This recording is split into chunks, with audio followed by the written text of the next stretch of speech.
Belated apology. Large room of the mansion. Sink into silence. Only a pale yellow light shone down on the bed. Where Diep is lying motionless. Her face pale. Weak breath, but still has the inherent gentleness. Tung walked in with a worried look in his eyes. When seeing Diep still not awake, he gritted his teeth and turned to James angrily. James, you promised to protect her. But now look. She had to lie here unconscious for days. If you can't make her happy, then don't let her be in danger anymore. James stood by the bed. Hand tightly grasped Diep's small hand. He said nothing, just bowed his head silently, eyes full of remorse. Suddenly a low voice rang out, "It was my fault." Tung turned around, startled to see James' father. The man who was once arrogant and proud now has an unprecedented look of regret. "I was too stubborn and wrong." He walked softly, his eyes full of sadness. "I myself made an appointment with the thugs to ransom James, but I didn't expect someone behind me to hit me with a stick." He paused for a moment, his voice hoarse. "And Diep rushed out to protect me." Tung clenched his hands into fists and said angrily, "If anything happens to Diep, I will never forgive your family." After saying that, he turned and left. Space fell silent again. James sat down on the bed and held Diep's hand tightly. "I have to wake up, please." His father stood there. Look at the little girl who did not care about her life to protect herself. A tear fell silently. His resolute face. For the first time in his life, he felt ashamed. Wake up from a coma. The next morning, the soft sunlight came through the window, shine onto Diep's beautiful face. Her fingers moved slightly. Long eyelashes fluttered slightly, then slowly opened eyes. James was dozing off in bed, but seemed to sense something. He immediately raised his head. "Diep, are you awake?" She blinked her eyes, looking around confusedly. "Where am I?" "I'm at home. I've been in a coma for 2 days." James's voice trembled with emotion. At this time, Father James also came. He looked at her with complicated eyes. Diep hesitated because of him. "Dad has something to tell you." Diep looked at him with surprise in her eyes. This is the first time he called her daughter.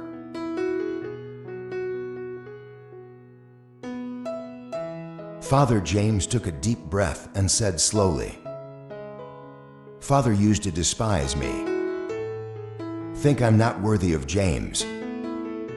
But after all, it was you who saved me. Save this family." He looked her straight in the eye, eyes filled with deep regret. "Father, I'm sorry, I was wrong." Diep was stunned. She couldn't believe that the man was always cold. This pride can bow down and admit wrong before her.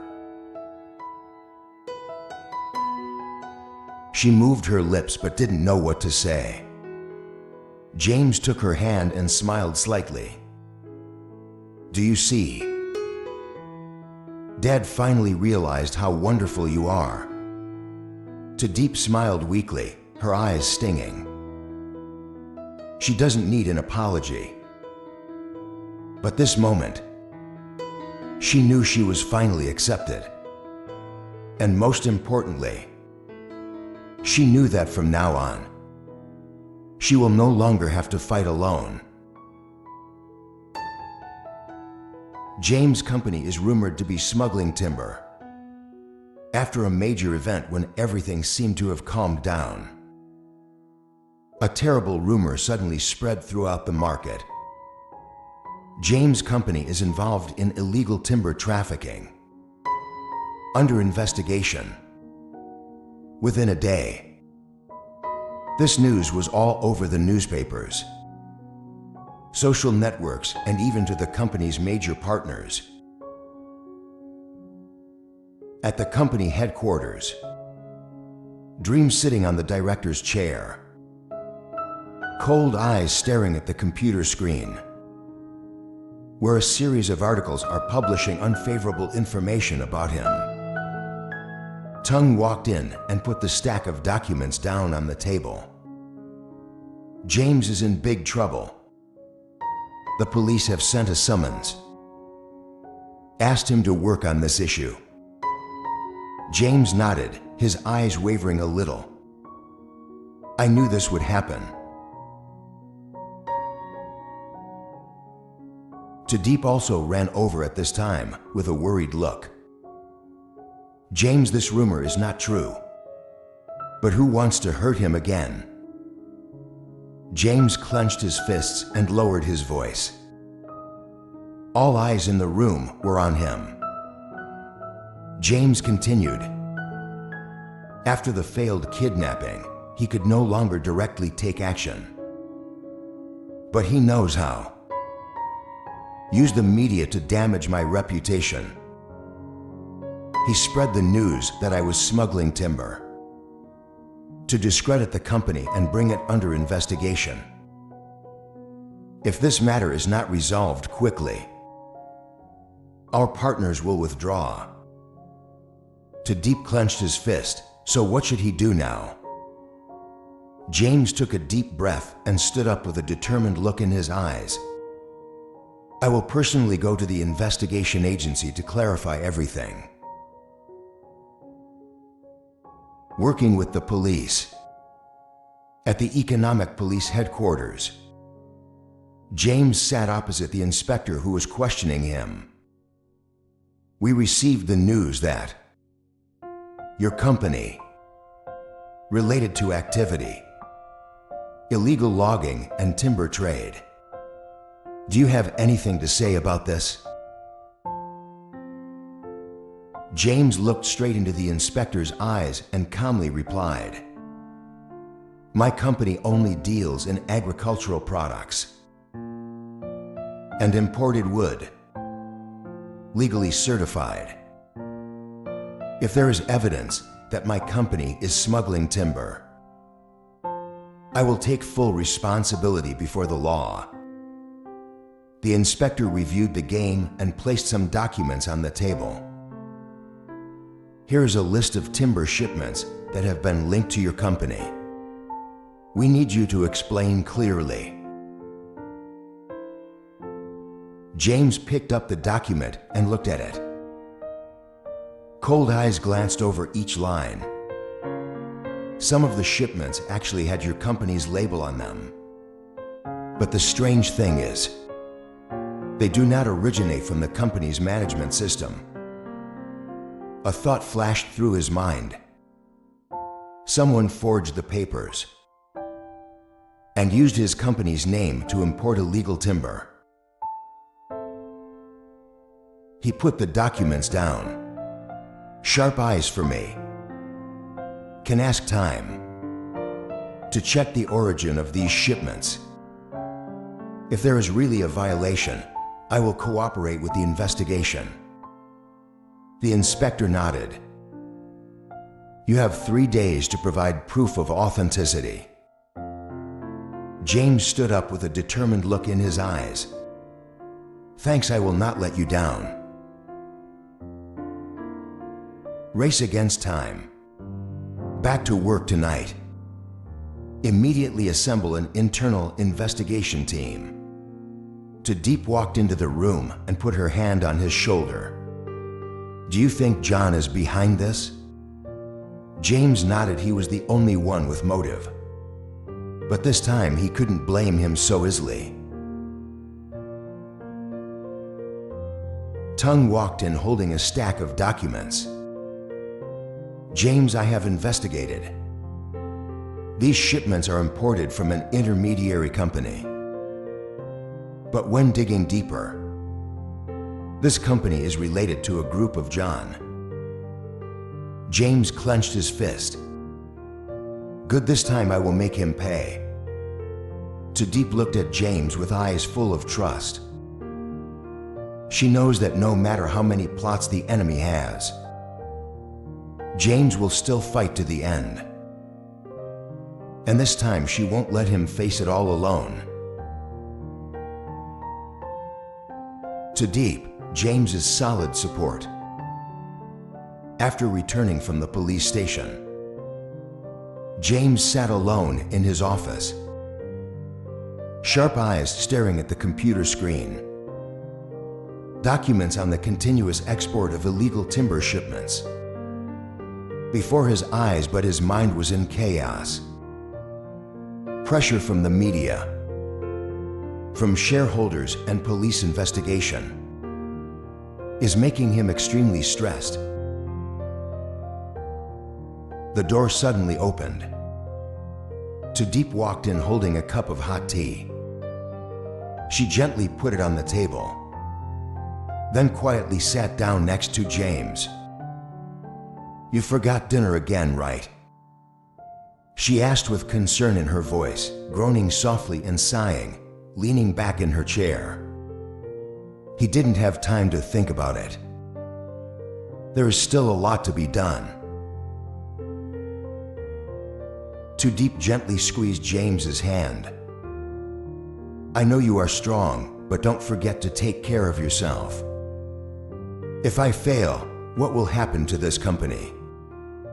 He looked at her, eyes softened. I don't want you to worry. Diep shook her head with a determined look. I love you, James. I cannot help but worry about you. No matter what, I will be with you through everything. Her words were like a warm stream of water. Melt the ice in James' heart. He raised his hand and gently stroked her hair. Thank you, Diep. As long as I have you by my side, I will never fall. She smiled, her eyes gentle but firm. Then let me help you. Together we will find out the truth to overthrow John's conspiracy. James looked at her for a long time and then nodded slightly. I know this girl is my strongest support. And no matter how stormy the world out there is, as long as Diep is by my side, I can face everything. The next morning, when James arrived at the company, a group of police were present in the main hall. The staff were whispering, worried about what was going on. A policeman stepped forward and said sternly, CEO James, we received a complaint against your company related to illegal timber smuggling. Invite him to the station to cooperate with the investigation. The whispering grew louder. James calmly walked up, his eyes not wavering. I am willing to cooperate, but I hope you investigate thoroughly. I have never done anything illegal. Diep just arrived at the company and witnessed the scene. Her heart felt like it was tightening. She ran to grab James's hand. James, do you need me to call a lawyer?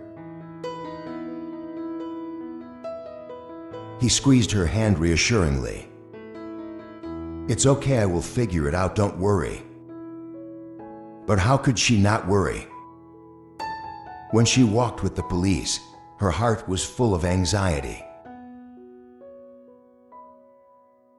Diep searches for clues. As soon as James was taken away, Diep immediately contacted Tongue, James's close friend. Tongue, have you heard anything about the timber smuggling? James can't do this. Tongue was silent for a moment, then replied that he was also investigating. But it seems like this is a trap. He suspected John was behind it all. Hearing the name John, Diep immediately understood. John once wanted to overthrow James, and now maybe he's up to something. I can't sit still. I will find evidence to prove James is innocent. Tongue nodded. I will help you. Diep and Tongue started to turn over. Wood import and export contracts. They recently discovered something unusual. There was a shipment imported under the name of James Company, but the documents show signs of forgery. We need to find out who signed this contract, Diep said with determination in his eyes.